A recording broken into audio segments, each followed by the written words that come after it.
बिस्मिल्लाहिर्रहमानिर्रहीम। नबी अलैहिस्सलाम ने फरमाया कि अस्हाबी कन नजूम, कि मेरे जो सहाबा हैं वो सितारों की मानिंद हैं।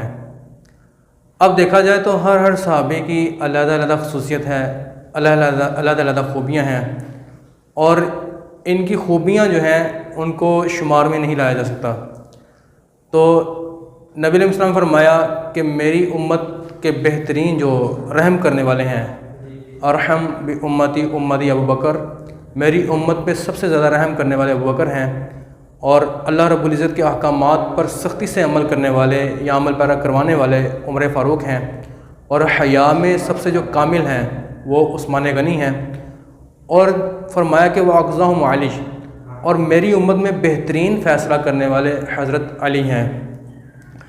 तो हज़रत अली मुर्तज़ा रज़ियल्लाहु अन्हु के जो फ़ैसले हैं उनमें वाकई बड़ी पूरी हिकमत पर मबनी फ़ैसले उन्होंने किए। तो इस लिहाज से मैं एक फ़ैसला जो है वो आपके गोशुदा करना चाहता हूँ।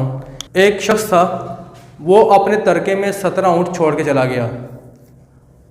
अब जब वो छोड़ के चला गया तो उसने कहा कि एक बेटे को 1/9 हिस्सा मिले, और एक बेटे को 1/3 हिस्सा मिले, और एक बेटे को 1/9 हिस्सा मिले। तो जब वो शख्स इस दुनिया फ़ानी से रुखसत हो गया तो उसके जो बेटे थे वो उनमें जो है वो इसकी तकसीम के हवाले से मसला पेश आ गया, दरपेश हुआ।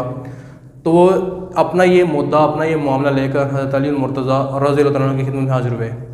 फरमाया कि ए अली, हमारे बाबा ने तरके में 17 ऊँट छोड़े हैं।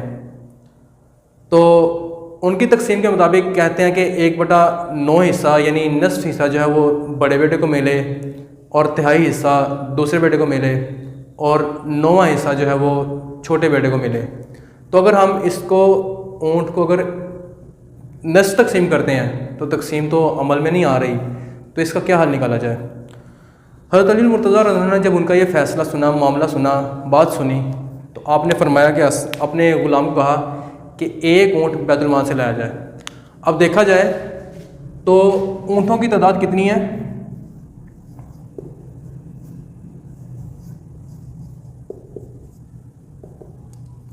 17 ऊँटों की तादाद है। तो आपने अपने ग़ुलाम को कहा कि ऐसा करो कि एक ऊँट बैतुल माल से लाया जाए।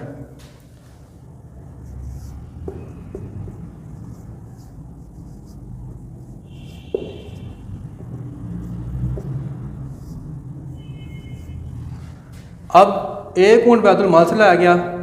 अब ऊँटों की तादाद हो गई 18। अब तकसीम क्या है, मिसाल देता हूँ आपको कि एक बेटा जो है वो ए है, दूसरा बी है, तीसरा सी है। इसके हिस्से में आने चाहिए 1/2। बी जो है यानी दूसरा जो बेटा है उसके हिस्से में आने चाहिए 1/3, और जो सी है यानी तीसरा जो बेटा है उसके हिस्से में आने चाहिए 1/9। तो अब इनको तकसीम का अमल देखते हैं। तो ऊँटों की तादाद कितनी है टोटल हमारे पास? 18।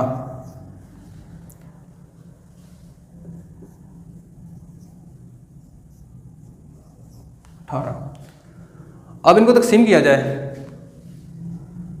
2 एकम 2, 2 9 18, 3 एकम 3, 3 6 18, 9 एकम 9, 9 2 18। इसका मतलब है पहले बेटे के हिस्से में जो ऊँट आएंगे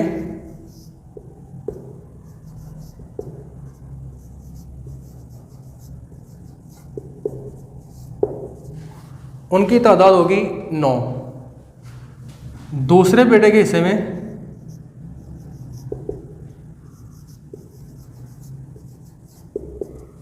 उनकी तादाद होगी 6। तीसरे बेटे के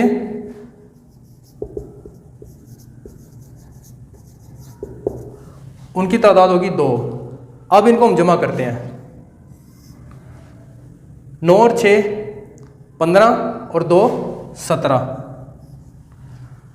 अब ऊँटों की तादाद है 18, एक बाकी बच गया।